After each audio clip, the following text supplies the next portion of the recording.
In the September of 2001, the world changed.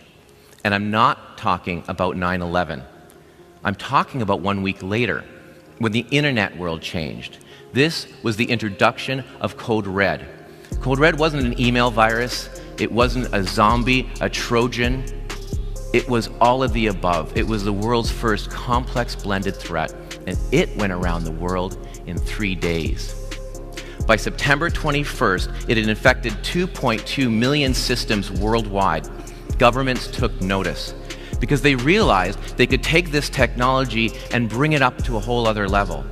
Hacking DNA? Well, they've been doing that for a while. I mean, putting all sorts of information in DNA, storing and encoding books and other long digital files in DNA. But this is using CRISPR-Cas9 to essentially have your DNA spy on you.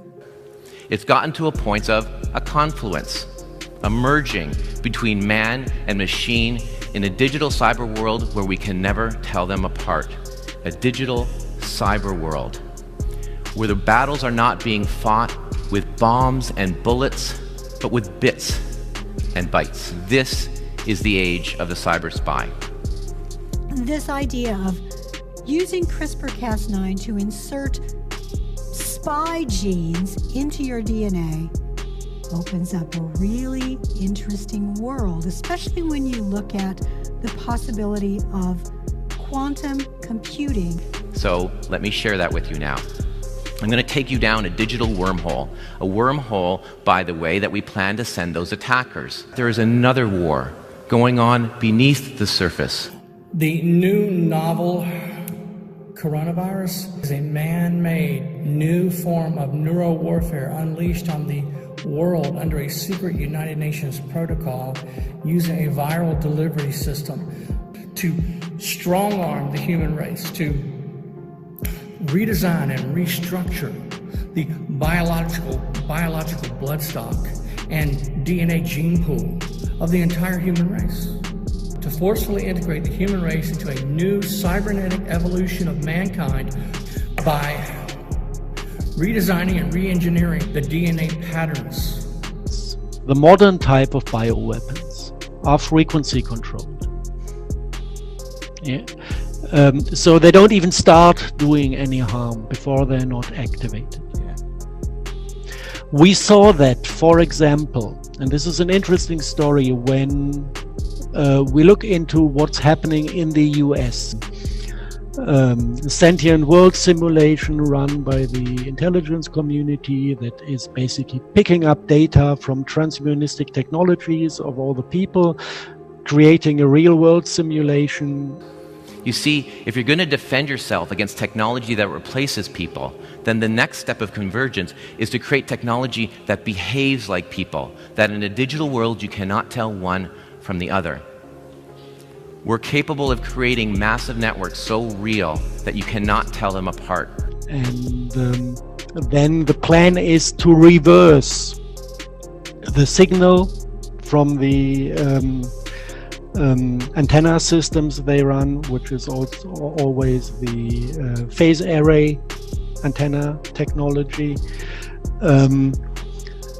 And they want to reverse the signals and basically to turn US citizens into biorobots.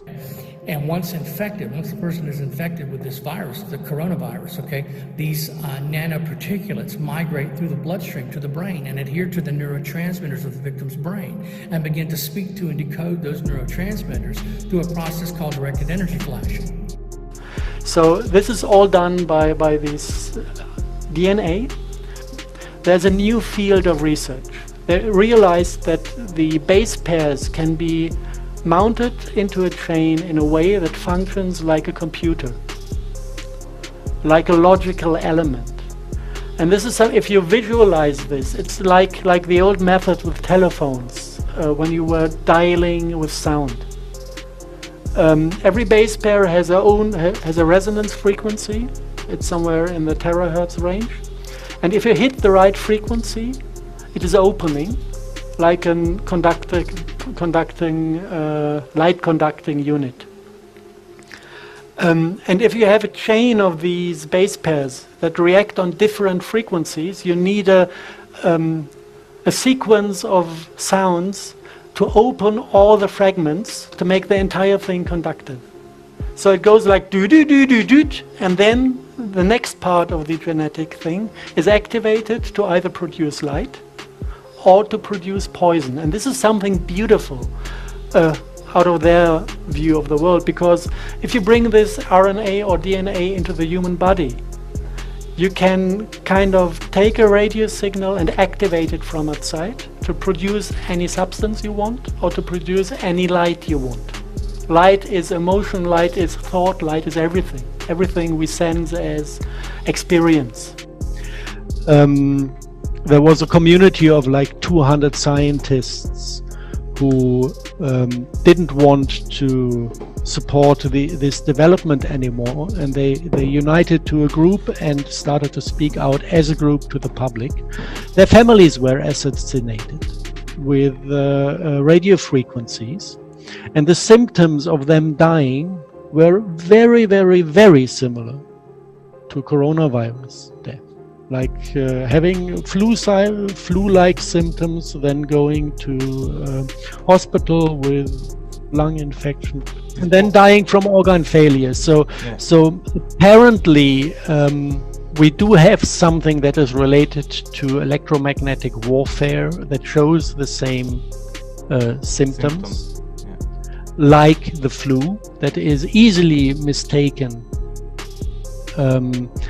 And then we can basically look to see in the United States, this is all a hidden agenda. Nobody is officially talking about the things, even if you have the terms that describe the technological system. So this is an agenda that is rolled out in the hidden in the United States. In China, it is actually the opposite. Yeah. In China, this idea of having a central AI controlling everything is rolled out in public, being sold as an AI goddess that is kind of the loving mother of the state, taking care of all people, making sure that everything is prospering in harmony. This is how they sell these developments.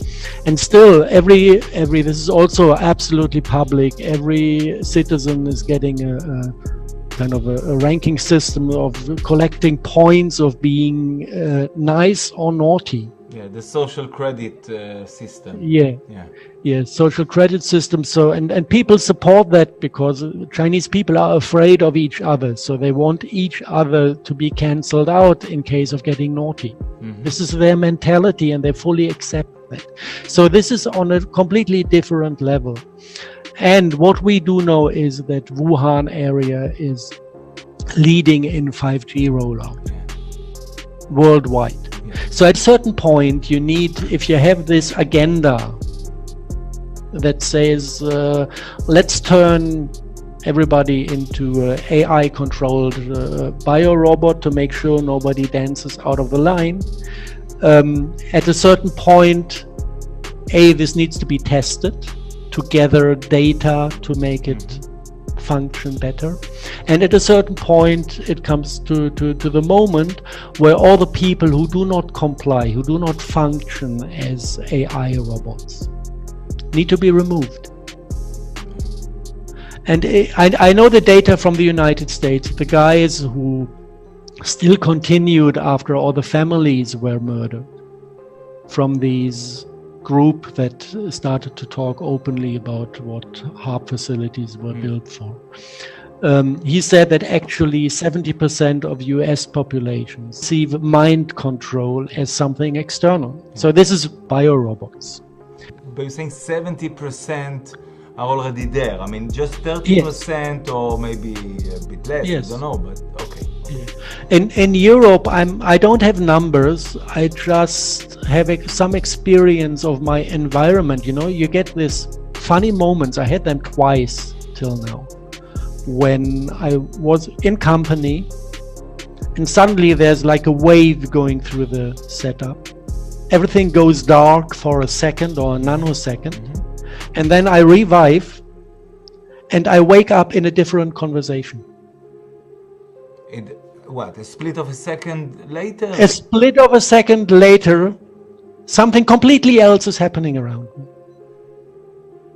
And it's like the conversation we had was cut, stopped, ended in nowhere, and the conversation that continued sounded like it has been running for half an hour already. The entities that do the wiping are literally akin to daemon processing systems for the computer. It's sort of like a background processing system, a program, for a computer system, to the point where as soon as a person begins to absorb information through their data processing center, their mind, that is not relative to that time or the plane, basically a specific set within a rule set or a parameter for the local environment or the control system, these entities come and try and pull that information out. They literally try and delete the information from the timeline. And that's personally or collectively. And that part's real weird, but that's what that is. And apparently their role is a good role. This is how it was explained to me. And I've seen these beings too. And I had this effect twice. And one time I was with friends on Fuerteventura, and they were in the same spirit as I was. And a day after, the guy who I was visiting told me, actually, you know, I think without an AI controlling everything on the planet, we are lost.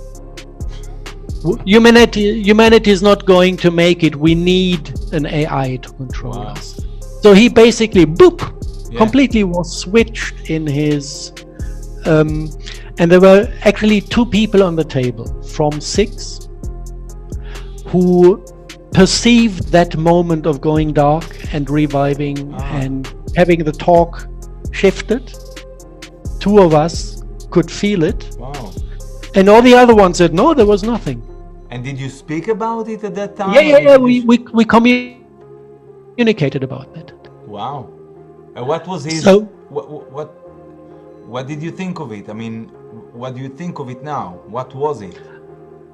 For me, it feels like the sentient world simulation taking over things to push it into a defined direction when what it sees, it doesn't like it. So apparently they have like monitoring things that see when developments take a direction that are not wanted, and then they test different scenarios, and then they decide for one scenario and they just jump in. We have every bit of information for watching, because we can't look into the real computers, but we can look into ours, and we can see what processes they use, and then decide to quarantine the actual system using software-defined networking. And then they can't talk out to the real world, and instead we tunnel them down to a shadow HR department that isn't real, but just behaves like real. Now, I got to be honest here, we couldn't show you everything. We had to actually change a lot of names, scribble out some IP addresses, and we're not allowed to bring you as deep into the network as we want. It's a good thing, because if we showed you everything, we'd have to shoot you. So we've come to the end of our journey of convergence of man and machine, of confluence between 2 separate streams that come together to make things more powerful. We've seen technology go from completely separate from man to leveraged, to replacing man, to behaving like man. What comes after behaving, I wonder? Well, if history is any guide, the question shouldn't be if this technology will one day profoundly impact our lives.